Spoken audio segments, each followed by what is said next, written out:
జీ5 ఉండగా మీ favourite TV shows ని మీరు అస్సలు మిస్ అవ్వలేరు. Complete free. ఏదేమైనా నీ నుంచి దూరం అయితే తట్టుకోలేను రాజు. ఎప్పటికైనా సరే ఈ అబద్ధమే నిజం కావాలి. అమ్మాయి గారు ఏంటి మాట్లాడరు? పెద్దయ్య గారికి ఎప్పుడు చెప్దామంటారు? ఎలా చెప్దామంటారు? మనకి పెళ్లి కాలేదన్న విషయం ఆయనకి ఎంత త్వరగా చెప్తే అంత మంచిది.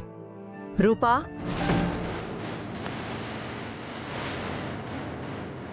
కొంప మునిగి మా మాటలు వినేసినట్లున్నారు. ఇప్పుడు ఇవిడ ఇంట్లో అందరికీ చెప్పేస్తే పెద్ద గొడవే జరుగుతుంది. ఏంటి రూపా, మొగుడు పెళ్ళాలిద్దరూ దేని గురించో సీరియస్గా డిస్కస్ చేసుకుంటున్నట్టున్నారు? అమ్మయ్యా, అయితే మా మాటలు వినలేదన్నమాట. అబ్బే ఏం లేదా ఆంటీ, క్యాజువల్ డిస్కషనే. లేదు, మీ ముఖాలు చూస్తుంటే నాకలా అనిపించట్లేదు. ఏదో తేడా కొడుతుంది. అంతా ఓకేనే కదా? మీరు లేనిపోని ఊహించుకోకండి మేడం, మేము బాగానే ఉన్నాం. అలా అయితే ఓకే. కొత్తగా పెళ్ళయింది కదా, దంపతుల మధ్య చిన్న చిన్న అభిప్రాయ భేదాలు వస్తుంటాయి. ఇద్దరి అభిరుచుల్లో తేడాలుంటాయి. సర్దుకుపోతూ ఉండాలి. ఒకరినొకరు అర్థం చేసుకోవడానికి ప్రయత్నిస్తుండాలి. అప్పుడే కాపురం సక్సెస్ఫుల్గా ముందుకు వెళ్తుంది.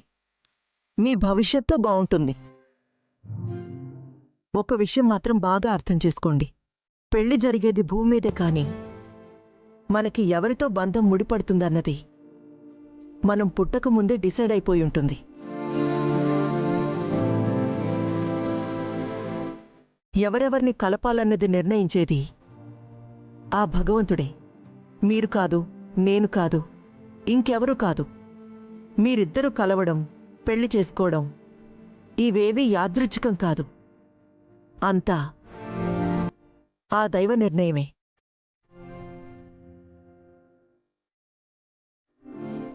మీరెప్పుడూ ఆనందంగా ఉండాలని, మీ కాపురం సంతోషంగా కొనసాగాలని కోరుకుంటున్నాను. నిజానికి మీ పెళ్లి విషయంలో మీ నాన్న చాలా కోపంగా ఉన్నాడు. ఏం పర్వాలేదు, కూతురు ఇష్టం లేని పెళ్లి చేసుకున్నప్పుడు ఏ తండ్రైనా అలాగే ఫీలవుతాడు. కాలంతో పాటు కోపమూ తగ్గిపోతుంది.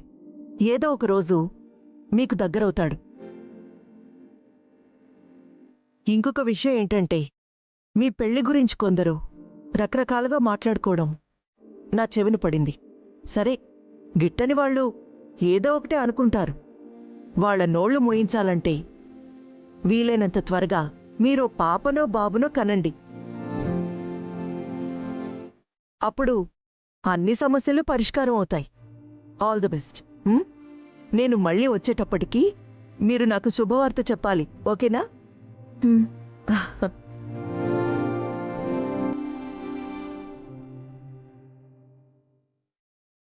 జీ5 యాప్ డౌన్లోడ్ చేసి అన్ని ఎపిసోడ్స్ పూర్తి ఉచితంగా చూడండి.